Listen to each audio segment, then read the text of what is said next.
Welcome back to Braintree Today. I'm Martha Constantinidis and you're watching BCAM TV. Now we'll be getting into our latest stories from the week. The number of new COVID-19 cases is starting to level itself and even fall in 31 states, including Massachusetts. Dr. Shira Doran, hospital epidemiologist at Tufts Medical Center in Boston, said the state's COVID-19 numbers are improving to the point where Massachusetts residents could see significantly lower risk for the coronavirus, especially for those vaccinated and boosted. Doran said, quote, "We have this paradoxical situation where your individual risk is lower than it has been before, but society's risk and the healthcare system are in bad shape," end quote. The other 19 states in the union are still seeing a rise in COVID-19 cases, and the U.S. as a whole is still averaging 700,000 new cases per day. Many hospitals nationwide are still packed with COVID-19 patients. The complexity of reporting COVID-19 numbers in Massachusetts just took a new turn. New data released by the state shows nearly half of the patients in Massachusetts hospitals who tested positive for COVID were actually admitted for other reasons. In its daily COVID report last Thursday, the state is now distinguishing between patients with primary and incidental COVID cases. On January 18th, there were 3,187 patients hospitalized with COVID. Of those patients, 1,624, or 51%, were listed as being hospitalized due to primary COVID. Then there were 1,563 patients, or 49%, reported as incidental COVID. This includes patients in the hospital for something else, like a broken hip, for example, who just happened to test positive for COVID. Patients are reported as being hospitalized for primary COVID if they received dexamethasone, a steroid treatment. Beginning the week of January 31st, Braintree Public Schools will participate in the state's new at-home COVID-19 testing program. Starting the week of the 31st, the district will distribute a kit every 2 weeks to participating students. The program is optional and requires parents to opt in if they want their child to participate. At Monday night's school committee meeting, Superintendent Jim Lee said parents received an email with instructions on how to opt in and that there is no hard deadline for students to participate. Lee mentioned he would have to adjust the numbers for future shipments if parents opt in after Friday. Once the program begins, the Test and Stay program and individualized contact tracing will both be discontinued and close contacts will no longer have to quarantine. Students that opt in will be required to report positive test results to the school nurse's office and will be required to isolate at home for a minimum of 5 days from the first day of the child's positive test. Students who test positive may return on day 6 if they have no symptoms or if their symptoms have significantly improved. The state is still monitoring and reporting health trends as cases continue to grow. Yesterday, over 118,000 molecular tests were conducted and 7,918 new positive cases were reported. Currently, 2,716 people are hospitalized in Massachusetts and 405 are in the ICU. 80 new deaths were also reported. The town of Braintree will also continue to monitor COVID data from the state. In the last week, Braintree Town Hall reported 255 new COVID-19 cases. The Town Hall website currently shows 9,102 positive cases in total. There have been no new fatalities reported in 9 months, keeping Braintree's total deaths at 136. Thanks for watching Braintree Today. We'll be right back with more after the break. When the COVID pandemic began, scientists had been studying similar viruses for years, so they had a head start creating this vaccine. They also started making the vaccine early, hoping it would be approved after clinical trials found it was safe and effective. Learn more. Welcome back. After the recent gang-related shooting at the South Shore Plaza, 26-year-old Dejuan C. Beasley was pronounced dead on Monday. The Norfolk County District Attorney's Office confirmed the Dorchester native's death. Beasley was shopping on the first floor of the mall when he was shot by another man with a handgun. Currently, no arrests have been made, but surveillance footage of the suspect has been released. District Attorney Michael Morrissey said, quote, "The Braintree Police and Massachusetts State Police homicide detectives attached to the Norfolk District Attorney's Office continue to work together in this investigation. It is very much active and ongoing," end quote. Investigators are asking anyone with information to call Braintree Police Detectives at 781-794-8620 or email to tips@braintreema.gov. After Saturday's shooting, Braintree Mayor Kokoris announced he will begin to push for more police officers and security cameras at the South Shore Plaza. There have been 3 shootings over the past 5 years at the mall, and in an interview, Kokoris said, quote, "Enough is enough." The Braintree mayor wants to put together a plan to protect mall patrons, employees, and the public safety personnel that respond to the incidents. Kokoris also said he has reached out to local mall management as well as officials of Indianapolis-based Simon, the nation's largest owner of shopping malls. Mayor Kokoris and Police Chief Mark Dubois are scheduled to meet with officials of the mall and its parent company this week to discuss increased security. The School Building Committee is informing Braintree residents of the upcoming work schedule for the South Middle School project. Currently, site fencing and erosion control has been installed at the perimeter of the site, and the construction entrance has been installed at Peach Street. As for the coming weeks, the following work is anticipated to be undertaken. Site clearing will proceed from January 26th through February 8th. Pre-blast survey will proceed from January 25th through January 31st, and blasting and rock removal will begin February 9th through March 8th. For more information, you can visit the South Braintree South Middle School website at projects.braintreeschools.org/south.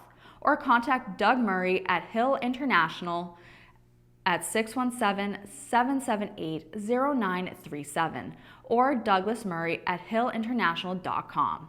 You can also receive updates by email or text by emailing your contact information to Douglas Murray at hillinternational.com with SBMS for the subject line. Mayor Kokoris announced Friday that Braintree town officials recommended a bid for a firm to help develop the town's master plan.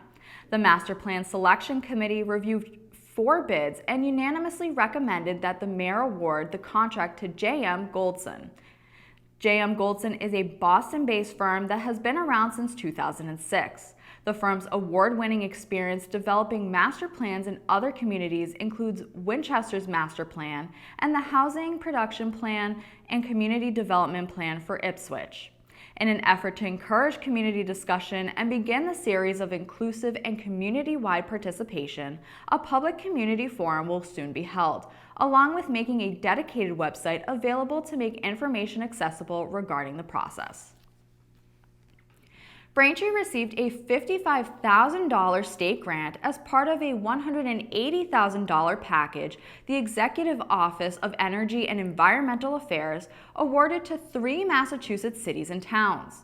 The Coastal Pollutant Remediation Grant Program seeks to improve water quality and protect coastal habitats by reducing or eliminating non-point sources of pollution, which is a leading cause of water quality impairment.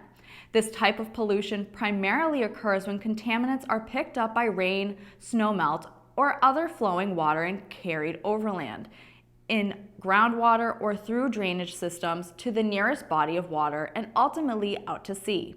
These grants will serve as an important source for communities to effectively protect Massachusetts' coastal water quality and habitat. For Braintree, the grant will be used to finalize designs for stormwater treatment at Watson Park. State officials have said the project will use green infrastructure principles that mimic natural processes for capturing and treating stormwater runoff before it reaches the Fore River in Weymouth. State Senator John Keenan proposed a bill that involves building sound barriers from the Braintree MBTA station to the Neponset River Bridge. If passed, the state will hire an acoustical engineer to measure ambient noise levels along the Red Line extension. If noise levels generated by trains exceed the ambient level by 10 or more decibels, the MBTA would then have to install sound barriers to alleviate the problem, and barriers would then be reviewed by the MBTA and Quincy and Braintree health departments after a public hearing process. This could lead to Braintree and Quincy seeing sound barriers built along parts of the MBTA's Red Line if the bill becomes law. The bill was recently approved by the Committee on Transportation on Monday and will move on to the Committee on Senate Ways and Means. The Barnes & Noble's bookstore in Braintree has announced it will be shutting down just 2 years after avoiding closure. The Barnes & Noble store on Granite Street has been open for 28 years and averted closure in 2020 despite the lease disagreement, as residents in town gave their overwhelming support to the business and petitioned for the location to remain open. Barnes & Noble said in their statement that they are closing the store because the landlord has chosen to redevelop the space for another tenant. The statement read, quote, "We have truly enjoyed serving our customers from this location for the past 28 years and appreciate their loyalty and support. We are to open a new bookstore in close proximity and will announce the location shortly," end quote. Thank you for watching Braintree Today on BCAM TV. We'll be right back with more stories in the area. COVID-19 vaccine doesn't contain the virus, so you can't get COVID from the shot. You may experience things like muscle aches, fever, or tiredness, but these are most likely signs that your body is building immunity to protect against the virus. Learn more. Welcome back to Braintree Today. Now let's get right into stories around Massachusetts and the South Shore. On Tuesday, Governor Charlie Baker delivered his final State of the Commonwealth address in Boston. The Republican governor, entering his 8th and last year in office after announcing he will not seek a third term, made a plea to fellow elected officials to start building trust through collaboration.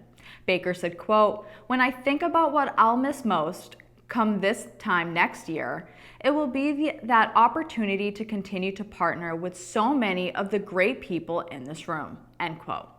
Baker spent the night calling on lawmakers to vote on 2 of his long-sought public safety bills and releasing plans for several tax breaks as inflation is rising in Massachusetts. At times, jovial and lighthearted Baker told officials gathered in Boston's Heinz Convention Center that despite the hardships brought on by the COVID-19 pandemic, the state of the Commonwealth has remained strong. Following the Taliban, the Taliban, I know the word, I'm sorry.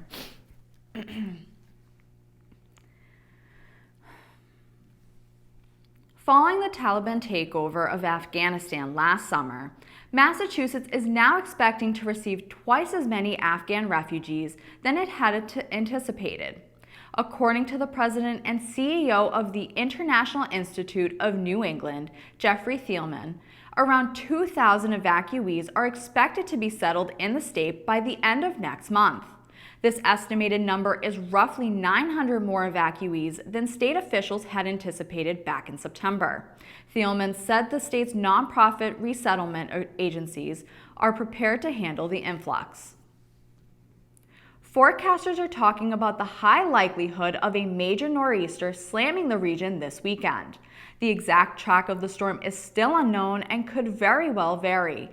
But what's expected for the weekend is heavy snow coupled with major winds and cold temperatures beginning late Friday night and having the most impact on Saturday. Some say this has the potential of being the biggest storm of the season so far. Towns in the South Shore may receive more than $7 million over the next 18 years under a broad settlement crafted by the Attorney General's office as a result of ongoing opioid litigation. The current plan puts Massachusetts' share of the $26 billion settlement at $537 million. The money will settle lawsuits against opioid manufacturer Johnson & Johnson and drug distributors Cardinal, McKesson, and AmerisourceBergen. According to the AG's website, the state will keep 85% of the money and distribute 15% or $80.5 million to the cities, towns, and counties in Massachusetts that choose to participate. The Weymouth Garden Club is bringing back an event after cancellations due to the coronavirus pandemic that would give the opportunity for Tufts Library visitors to get creative. The Garden Club, in collaboration with Tufts Library, is hosting the Books in Bloom Festival for the first time between February 10th and February 12th. Book in Bloom Committee Chairperson Michelle Cappellini said the event allows people of all ages to create and display a floral arrangement that interprets a book cover or storyline. Participants must create floral displays based on a book checked out from the Weymouth Library or another location in the Old Colony Library Network. Garden Club members will be on hand during the festival to answer questions about the floral book displays. Participants can register online at the Weymouth Garden Club website, weymouthgardenclub.com. Registration forms are also available at the Tufts Library circulation desk. Thanks for watching Braintree Today. We'll be right back with more on entertainment. The COVID-19 vaccine is an important tool to protect yourself and your loved ones against COVID. Getting the vaccine can help us get back to doing the things we love most. Trust the facts. Get the vax. Welcome back to Braintree Today. This week in entertainment, we have a binge-worthy show, a movie recommendation, a soon-to-be-released Disney movie, and some controversy involving streaming platform Spotify. First up, Ozark is a drama series starring Jason Bateman as Marty Bird, a financial planner who is on the move and relocates his family from Chicago to a summer resort community in the Ozarks after a money laundering scheme goes wrong and forces him to pay off a substantial debt to a Mexican drug lord in order to keep his family safe. Ozark's fourth and final season was just released this month. The final entry will arrive in 2 halves with 7 episodes each, with the first 7 now on Netflix.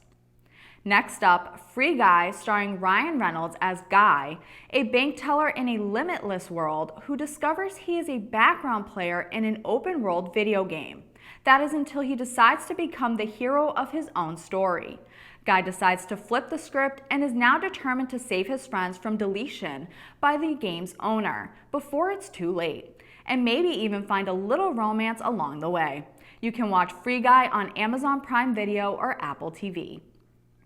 Next, the soon-to-be-released Disney animation Turning Red tells the coming-of-age story of 13-year-old Mai Lee, who is torn between being her mother's obedient daughter and the chaos of adolescence. To make matters worse, when Mai's emotions become too strong, she turns into a giant red panda. Turning Red is scheduled to be released on Disney Plus on March 11th. Now in entertainment, on Thursday, Canadian-American musician Neil Young posted a since-deleted letter to his management team and record label demanding they remove his music from Spotify. The letter from Young read, quote, "I am doing this because Spotify is spreading fake information about vaccines, potentially causing death to those who believe the disinformation being spread by them," end quote. Young went on to say, quote, "I want you to let Spotify know immediately today that I want all my music off their platform. They can have Joe Rogan or Young, not both," end quote. This comes after a steady stream of misinformation about vaccines that Joe Rogan has released on his podcast, The Joe Rogan Experience. Young is not the only person to raise concerns about the misinformation. Just last month, 270 doctors, physicians, and science educators signed an open letter asking Spotify to stop spreading Rogan's baseless claims as well. Spotify has now removed all of Young's music from the platform. Well, that'll do it for entertainment. Thank you for watching Braintree Today. I'm Martha Constantinidis, and that's all we have for news today. Stay safe, and we'll see you next time.